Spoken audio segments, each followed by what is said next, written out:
Good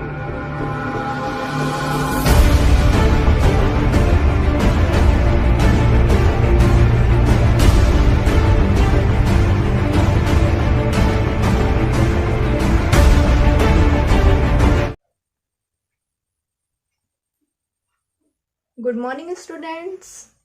आज की हमारी साइंस की क्लास में आप सभी का स्वागत है। तो हम लोग क्लास 7 का 9th लेसन देख रहे थे सॉइल, जिसमें हम पीछे की क्लास में देख चुके हैं कि मृदा में किस तरह से नमी होती है और उसे किस तरह से हटाया जाता है। आज की क्लास में हमें देखना है कि मृदा द्वारा जल का अवशोषण किस तरह से होता है। तो इसे जानने के लिए, हम इसे समझने के लिए हम क्या करेंगे कि एक क्रियाकलाप करेंगे, एक एक्टिविटी करेंगे, जिससे हमें ये पता चलेगा कि मृदा में किस तरह से अवशोषण होता है और कितना अवशोषण होता है और उसे हम कैसे निकाल सकते हैं। ठीक है। तो जैसे कि आप लोग जानते हैं, हर विशिष्ट स्थान की मृदा में विशिष्ट प्रकार का अवशोषण, यानी हर जगह का जो अवशोषण का प्रमाण होता है मृदा में वो भिन्न भिन्न होता है। अलग प्रकार की मिट्टी होती है, हर स्थान के हिसाब से अलग अलग प्रकार की मृदा पाई जाती है और इस मृदा में जो जल का अवशोषण है वो भी अलग अलग होता है। कुछ मृदा ऐसी होती है जो जल को ज़्यादा अवशोषित करती है, कुछ मृदा ऐसी होती है कि थोड़ी ही अवशोषित करती है। तो कौन सी मृदा कितना अवशोषण कर रही है, इसे निकालने के लिए हम जानेंगे इस क्रियाकलाप से कि किस तरह से हम मृदा में जल का अवशोषण मृदा में जल का अवशोषण होता है। तो इसके लिए क्या करेंगे, हम एक बीकर लेंगे। ठीक है। उस बीकर में एक कीप रखेंगे, जिस तरह से इसमें रखा गया है आप लोग वैसे ही करेंगे। ठीक है। तो यहाँ एक बीकर लिया गया है और इस बीकर में एक कीप रखी गई है और कीप में एक फिल्टर पेपर सेट किया गया है। फिल्टर पेपर यानी कि एक जो अखबार होता है, उसको भी क्या कर सकते हैं आप लोग, उसे कुछ इस तरह से फोल्ड करके क्या किया गया है, कीप में रखा गया है। तो इस तरह से ये क्या किया गया है, कीप में इसको पेपर को रखा गया है और इसमें रखने के बाद फिर कुछ मात्रा में हमने मिट्टी का कुछ नमूना लिया है। देखिए, उस मिट्टी को क्या किया है, हमने इस फिल्टर पेपर में यहाँ रख दिया है और कुछ मात्रा में हमने क्या लिया है, पानी लिया है। पानी को क्या किया गया है, एक मापक सिलेंडर में रखा गया है। मापक सिलेंडर में इसलिए रखा गया है ताकि हम ये जान सकें कि इस मृदा द्वारा कितना पानी अवशोषित हुआ है। ठीक है। तो उसे जानने के लिए हमने क्या किया है, एक मापक सिलेंडर लिया है। ठीक है। और ये मापक सिलेंडर में हमने रख लिया है पानी, और इस मापक सिलेंडर मान लीजिए वो कितना भी हो सकता है। ठीक है। और जो हम मृदा लेंगे उस मृदा को भी हमें क्या करना है, उसका मापन करके रखना है। समझ लीजिए हमने मृदा को 50 ग्राम लिया है, तो हमने यहाँ मिट्टी डाली है 50 ग्राम और फिर मापक सिलेंडर में जो पानी रखा हुआ है, मापा हुआ हमारे द्वारा, उसे क्या किया गया है, ड्रॉपर की सहायता से इसे धीरे धीरे इस पे टपकाया गया है। और वो इस तरह से डालना है कि पूरी मृदा में एक ही जगह ना गिरे, वो चारों तरफ हमें क्या करना है, फैलाते हुए मृदा में वो उस पानी को गिराना है। तो इस तरह से धीरे धीरे हम पानी तब तक गिराएंगे जब तक कि यहाँ से ये पानी ड्रॉप ड्रॉप गिरना चालू ना हो जाए। ठीक है। तो हम तब तक इसमें पानी डालेंगे जब तक कि इसमें पानी सोख ना ले। तो ये सोखने के बाद जब ये ड्रॉपर में गिरना चालू हो गया है तो हम क्या करेंगे, अब इसमें पानी डालना बंद कर देंगे और फिर हम निकालेंगे कि कितना पानी यहाँ अवशोषित हुआ है। तो इसके लिए हम पहले देखे हैं कि कितना हमने मिट्टी लिया है। मिट्टी का प्रमाण है लगभग 50 ग्राम। ठीक है। हमने यहाँ मृदा ली है 50 ग्राम। 50 ग्राम मृदा का जो द्रव्यमान है यहाँ जो हमने लिया है, उसका अवशोषण देखने के लिए वो कितना है, 50 ग्राम है।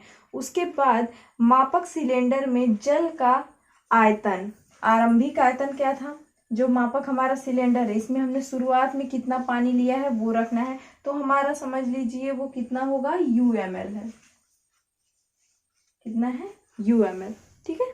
ये हमारा UML पानी कहाँ है, पूरा टोटल जितना हमने मापक सिलेंडर में लिया वो हमारा UML है।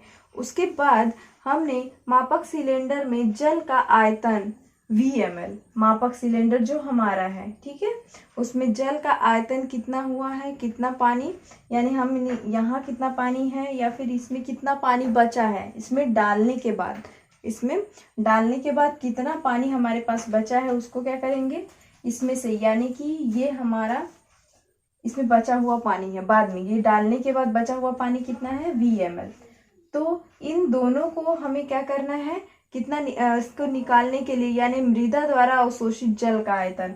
अब कितना पानी हम इसमें डाल चुके हैं, ठीक है, इसको भी इसमें जो अगर बीकर में पानी आ रहा है तो उसको भी क्या करना है, हमें इसमें ऐड कर लेना है, यानी कि VmL में रख लेना है।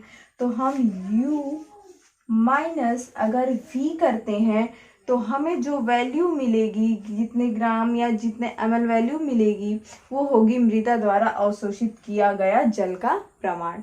ठीक है, इनसे जो हमें वैल्यू प्राप्त होगी, यानी V minus U minus V, यानी आरंभिक जो हमारा जल का प्रमाण है, शुरुआत में हमने कितना पानी लिया है उसे पहले हमें लिख लेना है।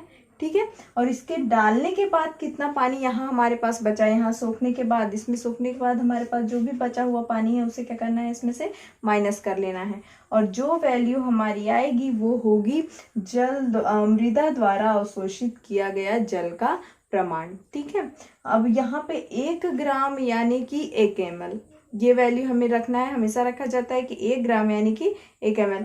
ठीक है, तो अवशोषित जल का प्रतिशत अगर हमें निकालना है, अवशोषित जल का अगर हमें क्या निकालना है, प्रतिशत, तो उसके लिए एक फॉर्मूला और है कि U माइनस V, हम लोग पहले ही लिखे हैं, U माइनस V अपॉन 50 यानी जितना हमारा क्या है, हमने मृदा जितना लिया हुआ था, ठीक है, उसको अपॉन में करेंगे, उसके बाद यहाँ कर देंगे हम इंटू 100। तो ये हमारा निकल जाएगा मृदा अवशोषित जल का प्रतिशत, यानी मृदा द्वारा कितना जल का अवशोषित मृदा द्वारा जल का परसेंट। ठीक है, तो ये अवशोषित मृदा द्वारा जल का क्या परसेंट निकल रहा है, हम ऐसे इस तरह से निकाल सकते हैं। एक बार और हम इसको समझ लेते हैं कि मृदा द्वारा जल का अवशोषण कैसे करना है। एक एक्टिविटी किए हैं हम, ठीक है, तो यहाँ पे हमने कितना लिया है, 50 ग्राम लगभग मृदा ली है हमने, और इसमें फिर एक मापक सिलेंडर लिया है जिसमें हमने माप के पानी रखा हुआ है। समझ लीजिए आप कितना 100 ml रखे हैं या फिर 200 ml रखे हैं, ये हमें पता नहीं है, ठीक है, लेकिन हम एक पर्टिकुलर अमाउंट जो हम जानते हैं कि हम इसमें क्या रख चुके हैं, हम कुछ पानी रखे हैं, ठीक है, वो भी गिना हुआ कि हाँ पूरा टोटल पानी इतना है। ठीक है, उसके बाद टोटल पानी में से क्या करेंगे, हम हमारा जो भी मापक सिलेंडर में जो माप के हम पानी रखे हैं उसमें से क्या करेंगे, ड्रॉपर की सहायता से धीरे धीरे इस मृदा में हम पानी को ड्रॉप करेंगे, और ड्रॉप करने के बाद हमें इस तरह से ड्रॉप करना है कि मृदा पूरी तरह से क्या हो जाए, गीली हो जाए। तब तक डालना है जब तक यहाँ से बूंद ना टपकना चालू हो जाए, तो हम तब तक डालेंगे। ठीक है, और फिर डालने के बाद जब हमारी पूरी मृदा गीली हो जाएगी और पानी टपकने लगेगा तो हमें ये पानी डालने की प्रक्रिया को रोक देनी है। ठीक है, अब रोकने के बाद फिर से क्या करना है, ये जो बचा हुआ पानी है वापस इसमें डाल देना है, तो हमारा ये बचा हुआ पानी और जितना भी है वो एक इसमें हमारा वो हो जाएगा V, बचा हुआ पानी। ठीक है, ये बचा हुआ, ये शुरुआत में आरंभिक जिसको बोल सकते हैं। ठीक है, ये शुरुआत में हमने जो मापक सिलेंडर में पानी है वो है, तो ये हमारा UmL शुरुआत में था, और फिर डालने के बाद फिर कितना बच गया है, V।